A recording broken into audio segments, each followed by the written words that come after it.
Hello friends, MCQs की इसी series में आज हम लोग यहाँ पर बात करेंगे कुछ एमसीक्यूज़ की जो हैं आपके philosophical and sociological perspective of education के पार्ट 1 में। ठीक है, कुछ एक एमसीक्यूज़ को हम यहाँ लेके आएंगे, उसके बाद कुछ और एमसीक्यूज़ हम डिस्कस करेंगे। मैं कोशिश करूँगा कि आपके लिए ज़्यादा से ज़्यादा मैं एमसीक्यूज़ प्रोवाइड कर पाऊँ। फिलहाल ये जो सीरीज़ है, इस सीरीज़ को हम लोग देख लेते हैं। यहाँ पर हम लोग मल्टीपल चॉइस बेस्ड क्वेश्चंस को देखेंगे। जो भी लोग इंस्टाग्राम पे अभी तक मेरे को फॉलो नहीं किए हैं और फॉलो करना चाहते हैं तो आप @निशीत_ऑफिशियल पर जाके आप मेरे को फॉलो कर सकते हैं। और गाइस, जो एक धर्म का काम होता है, जो मैं बार बार आपसे बोलता हूँ कि वीडियोस को लाइक करना, शेयर करना बिल्कुल मत भूलिए। जो भी लोग नए लोग हैं वो सब्सक्राइब ज़रूर कर दीजिए और बेल बटन को ज़रूर प्रेस करिए, ठीक है, जिससे आपको चैनल पे लेटेस्ट नोटिफिकेशन वीडियोस के मिलते रहें। चलिए शुरुआत कर लेते हैं सबसे पहले कुछ एक एमसीक्यूज़ की, जिसमें सबसे पहला एमसीक्यू है शिक्षा शब्द संस्कृत के किस धातु से बना हुआ है।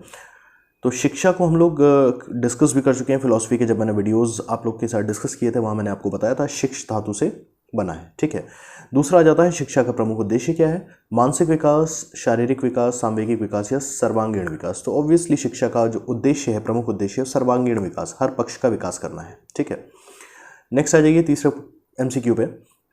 मानव की संपूर्णता का प्रकटीकरण ही शिक्षा है, या परिभाषा किसने दी है। दोस्तों, ये परिभाषाएं काफ़ी इंपॉर्टेंट है आपके एग्जामिनेशन के पॉइंट ऑफ व्यू से, इसलिए इसको आप बिल्कुल भी अवॉइड मत करिएगा। ठीक है, तो इसका सही आंसर है that is Vivekananda, option number सी।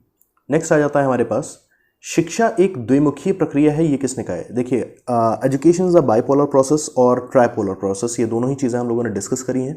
तो बाइपोलर यानी द्विमुखी प्रक्रिया किसने कहा है, ये कहा है एडम्स ने।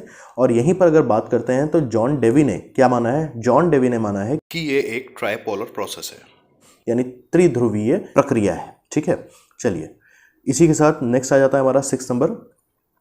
औपचारिक शिक्षा को संदर्भित करता है विद्यालय द्वारा प्राप्त शिक्षा, परिवार द्वारा प्राप्त शिक्षा, राज्य द्वारा प्राप्त शिक्षा या समाज द्वारा प्राप्त। तो इसका सही आंसर है that is option number A. ठीक है, नेक्स्ट क्वेश्चन पे आ जाते हैं।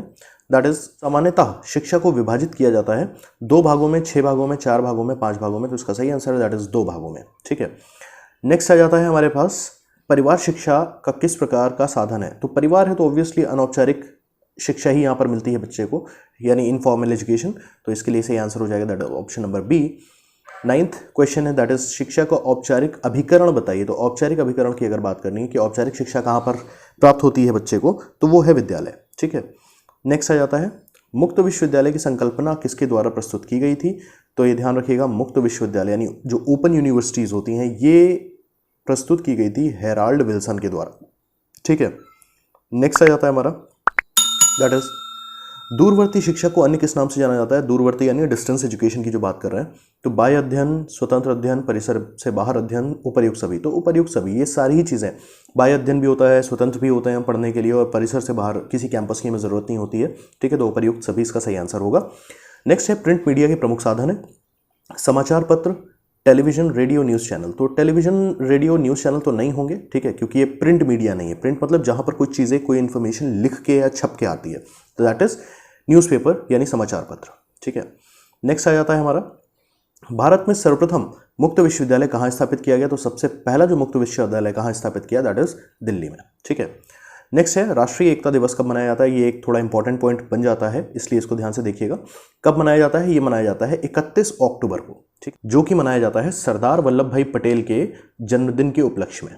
ठीक है, नेक्स्ट आ जाता है राष्ट्रीय एकता के मार्ग में बाधा नहीं है। क्या बाधा नहीं है, जातिवाद, प्रांतीयता, सांप्रदायिकता या शिक्षा। तो ऑब्वियसली शिक्षा बाधा नहीं है।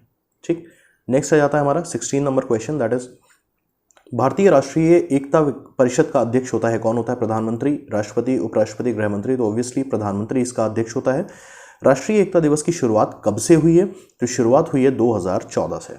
ठीक है, जब प्रधानमंत्री नरेंद्र मोदी ने शपथ ग्रहण किया था उसके बाद से। ठीक है, नेक्स्ट आ जाता है संयुक्त राष्ट्र महासभा ने शांति के संकल्प के लिए एकता का प्रस्ताव कब पारित किया था। तो एकता का प्रस्ताव पारित हुआ है 3 नवंबर 1950 को।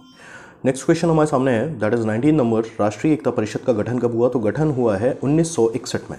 ठीक है, नेक्स्ट आता है राष्ट्रीय एकता का उद्देश्य है। तो उद्देश्य क्या है, जातिवाद से निपटना, भाषावाद को प्रोत्साहन, सांप्रदायिकता को प्रोत्साहन या क्षेत्रवाद को प्रोत्साहन। तो सही answer that is option number A, जातिवाद से निपटना। ठीक है, नेक्स्ट है राष्ट्रीय एकता परिषद की प्रथम बैठक कब हुई, तो प्रथम बैठक की अगर बात करेंगे तो 1962 में हुई। इन ऑप्शंस को फ्रेंड्स जरूर ध्यान रखिएगा, ये ऑप्शंस थोड़ा सा कंफ्यूज करने वाले आपको दिए जाएंगे, आसपास के ही होंगे, लगातार 4 वर्षों के, उनमें से आपको एग्जैक्ट निकालना होगा, इसलिए थोड़ा सा ऑप्शंस पे ध्यान जरूर दीजिएगा। नेक्स्ट क्वेश्चन दैट इज सरकारी प्रतिबंधों को ढील देने को दर्शाता है, उदारीकरण, वैश्वीकरण, निजीकरण या विनिवेश। तो ऑब्वियसली जब ढील देने की बात आएगी तो उदारीकरण की ही यहाँ पर बात मानी जाएगी। नेक्स्ट है भारत में निजीकरण की नीति कब अपनाई गई, तो निजीकरण की नीति कब अपनाई गई, अगेन ऑप्शंस आप देखिए तो 91, 89, 92, 93, तो इसमें सही answer that is 1991, right. Next question that is वैश्वीकरण शब्द का प्रयोग, वैश्वीकरण शब्द का प्रयोग सर्वप्रथम किसने किया, तो इस प्रयोग पर ध्यान दीजिएगा, एंथनी गिडेंस ने, राइट। किसने, एंथनी गिडेंस ने किसका प्रयोग, वैश्वीकरण शब्द का सबसे पहले प्रयोग किया। नेक्स्ट आते हैं आर्थिक सुधार 1991 से प्रारंभ किए गए जिनमें प्रमुखतया निम्न को सम्मिलित किया गया, उदारीकरण, निजीकरण, वैश्वीकरण, उपर्युक्त सभी। तो जो ये आर्थिक सुधार 1991 में शुरू किए गए, इनमें उदारीकरण, निजीकरण, वैश्वीकरण तीनों को ही सम्मिलित किया गया है, ठीक है। तो उपर्युक्त सभी आपका सही आंसर होगा। नेक्स्ट है एक देश की अर्थव्यवस्था को दूसरे देश की अर्थव्यवस्था से आर्थिक स्तर पर जोड़ना निम्नलिखित में से किस प्रक्रिया को दर्शाता है, निजीकरण, वैश्वीकरण, उदारीकरण या पूंजीकरण। तो ऑब्वियसली जब किसी देश को दूसरे देश से कुछ इकोनॉमिकली फ़ायदों के लिए या बिजनेस ट्रेड्स के लिए अगर जोड़ा जाता है तो वहाँ पर हम बात करते हैं वैश्वीकरण की, ठीक है। तो हो गया वैश्वीकरण। नेक्स्ट आता है आर्थिक सुधारों को व्यापक स्तर पर लागू करने का श्रेय किसे दिया जाता है, तो आर्थिक सुधारों को व्यापक स्तर पर लागू किसने किया, तो ये किया है मनमोहन सिंह ने, जो हमारे पूर्व प्रधानमंत्री रहे हैं, ठीक है ना। तो ये ध्यान रखिएगा, आर्थिक सुधारों को व्यापक स्तर पर लागू किसने किया है, मनमोहन सिंह ने, ठीक है।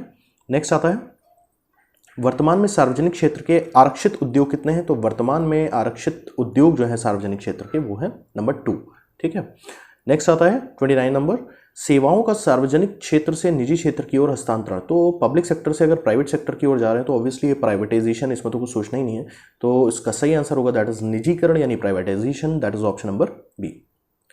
नेक्स्ट आता है संचार साधनों में अन्य 3 से भिन्न है, कंप्यूटर, दूरदर्शन, टेप रिकॉर्डर या क्लोज सर्किट टेलीविजन। तो ध्यान से देखिएगा, जो ये कंप्यूटर है, दूरदर्शन है और क्लोज सर्किट टेलीविजन है, इन तीनों में ही हमको विजुअल फॉर्मेट में चीज़ें मिलती हैं, यानी देखने को हमें चीज़ें मिलती हैं, ठीक है। जबकि टेप रिकॉर्डर की अगर हम बात करें तो इसमें सिर्फ और सिर्फ होता है ऑडियो, राइट, यानी सिर्फ और सिर्फ ध्वनि होती है, आवाज़ होती है।